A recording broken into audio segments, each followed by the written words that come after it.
investigation of Planned Parenthood is based on false premises, one after another after another. It's time to stop wasting time, get on with meaningful work, and stop picking on women and trying to take their choice away. I yield back the balance of my time. The time of the gentleman has expired. We welcome our distinguished witnesses today. Do you and each of you swear that the testimony that you are about to give shall be the truth, the whole truth, and nothing but the truth, so help you God? And I'll now begin by introducing today's witnesses. The first witness is Dr. Anthony Levatino. Dr. Levatino is a board-certified obstetrician gynecologist. Over the course of his career, Dr. Levatino has practiced obstetrics and gynecology in both private and university settings, including as an associate professor of OB/GYN at the Albany Medical College. And Dr. Levatino, we'll begin with you. Welcome. Thank you, Chairman and members of the committee. I only have 5 minutes, so I'm going to get right to it. Second trimester D&E abortions performed between roughly 14 and 24 weeks of gestation. Your patient today is 17 years old. She's 22 weeks pregnant. Her baby is the length of your hand plus a couple of inches. And she's been feeling her baby kick for the last several weeks, but she's asleep on an operating room table. You walk into that operating room scrubbed and gowned, and after removing laminaria, you introduce a suction catheter into the uterus. This is a 14 French suction catheter. If she were 12 weeks pregnant or less, basically the width of your hand or smaller, you could basically do the entire procedure with this. But babies this big don't fit through catheters this size. After suctioning the amniotic fluid out from around the baby, you introduce an instrument called a Sofer clamp. It's about 13 inches long. It's made of stainless steel. The business end of this clamp is about 2.5 inches long and 1/2 inch wide. There are rows of sharp teeth. This is a grasping instrument. When it gets a hold of something, it does not let go.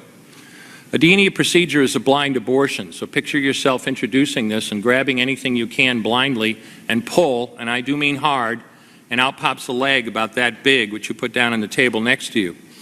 Reach in again, and pull out an arm about the same length, which you put down on the table next to you. And use this instrument again and again to tear out the spine, the intestines, the heart and lungs. Head on the baby that size is about the size of a large plum.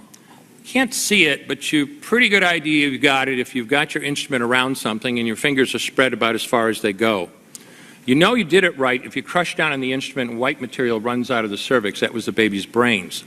Then you could pull out skull pieces. And you have a day like I had a lot of times, sometimes a little face comes back and stares back at you.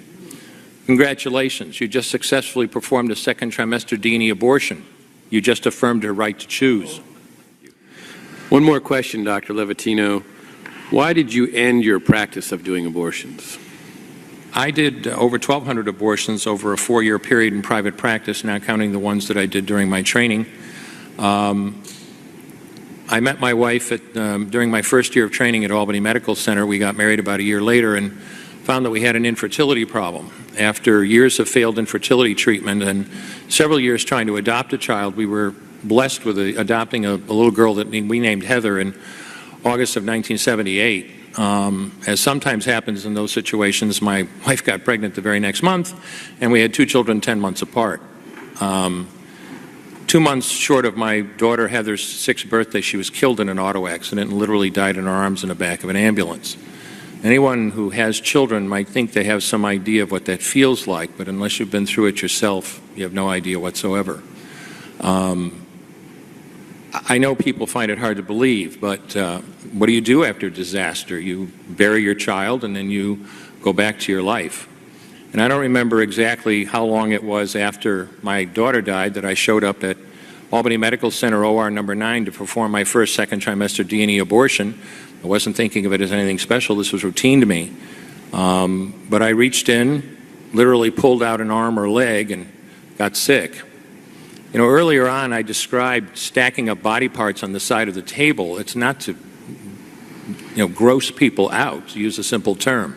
When you do an abortion, you need to keep inventory. You have to make sure you get 2 arms and 2 legs and all the pieces. If you don't, your patient's going to come back infected, bleeding, or dead. So I soldiered on and finished that abortion. And I know it sounds, as I said, hard for people to believe, but I'm telling you straight up my experience. You know, after over 1,200 abortions, first and second trimester up to 24 weeks and all the rest of it, and being very dedicated to it, for the first time in my life, I really looked. I really looked at that pile of body parts on the side of the table. And I didn't see her wonderful right to choose, and I didn't see all the money I just made. All I could see was somebody's son or daughter.